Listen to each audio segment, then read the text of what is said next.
And so the question, though, is this really a great design study? Within 0 to 3 days should see a lower mortality rate, a better mortality rate. And so the question, though, is this really a great design study? Well, it is if you're trying to get a potentially therapeutic intervention out there to as many people as possible.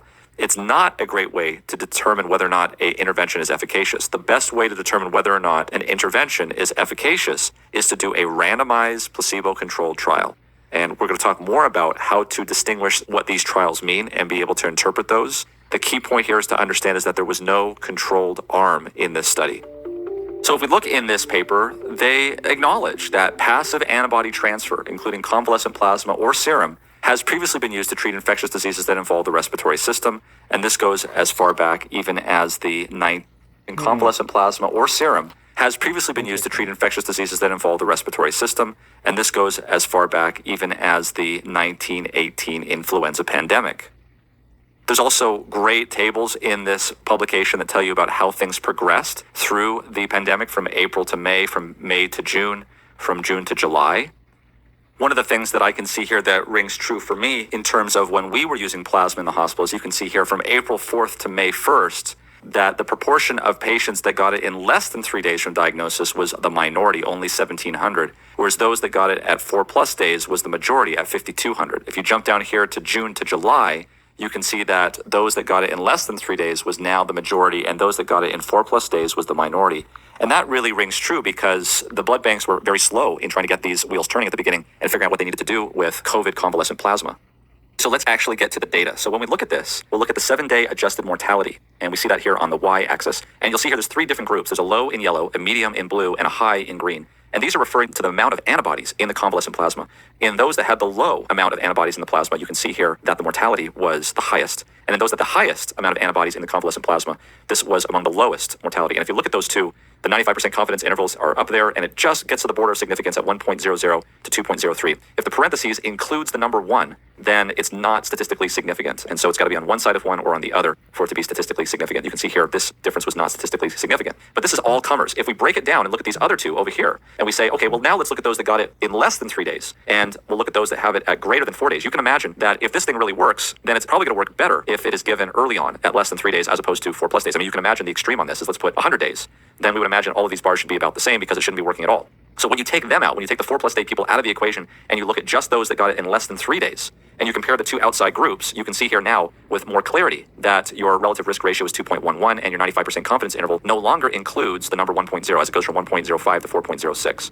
Furthermore, just graphically speaking, you can see that out of all of the graphs up here, it is the one that is less than 3 days that has the biggest splay between the groups, if you will. The low has the highest mortality out of all of the 3 groups, and the high has the lowest mortality out of all the 3 groups. And so this here then is an argument because it seems to be behaving as though it were an intervention.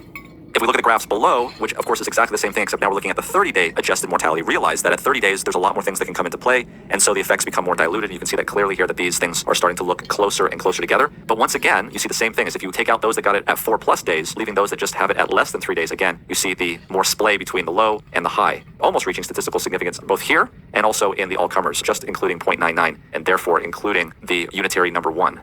So again, a relative risk of 1 means that there's no effect. And if that's in your 95% confidence interval, then there is no statistical significance.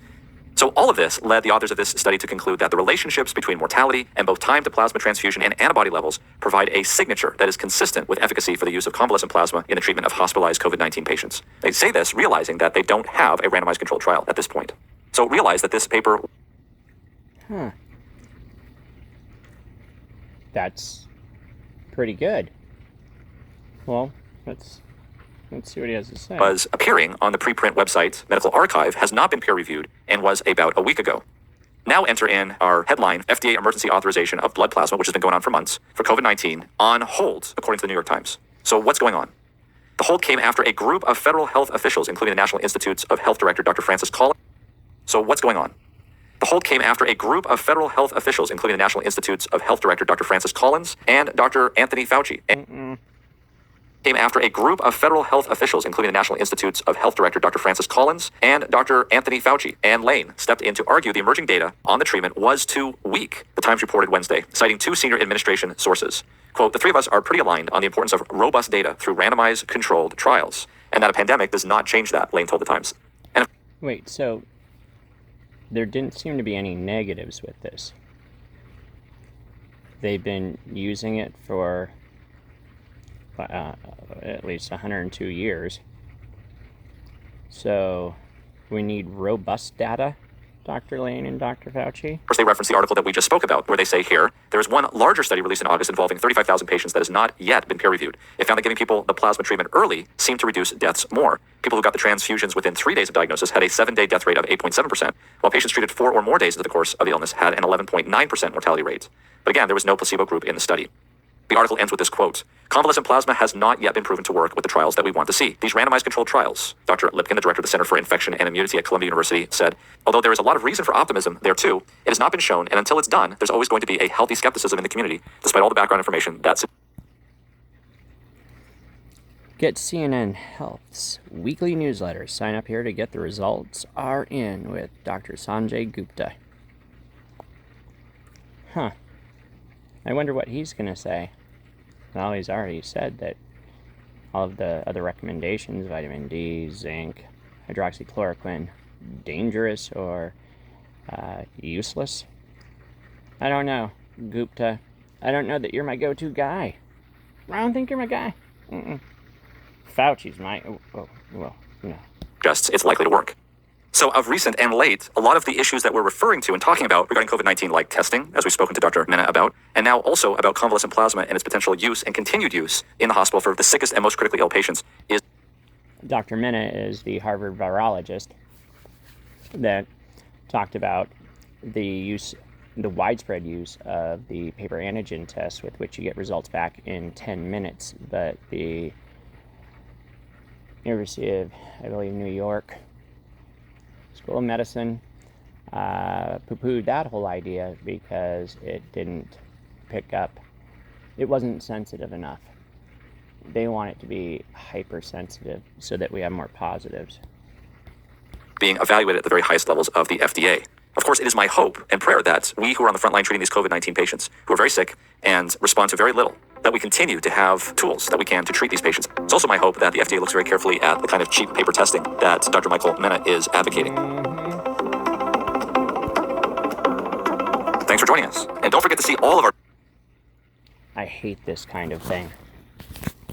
These physicians with all these biases. Man, this information that he gives just icky. Why would anybody listen to somebody that's not getting paid by or reliant on large government grants?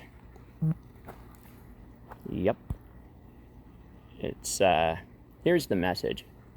President Trump, please do not tell Americans about promising treatments, because they will get shut down. The FDA will block pharmacies from prescribing medications that save lives. Hospitals will be prevented from giving treatments that will save lives. You've got to stop doing that. Sure, it saves lives, but that's not the goal with the SARS-CoV-2. It was released to cripple our economy and to create mass chaos. And it's really sad. And yeah, we need to not talk about treatments.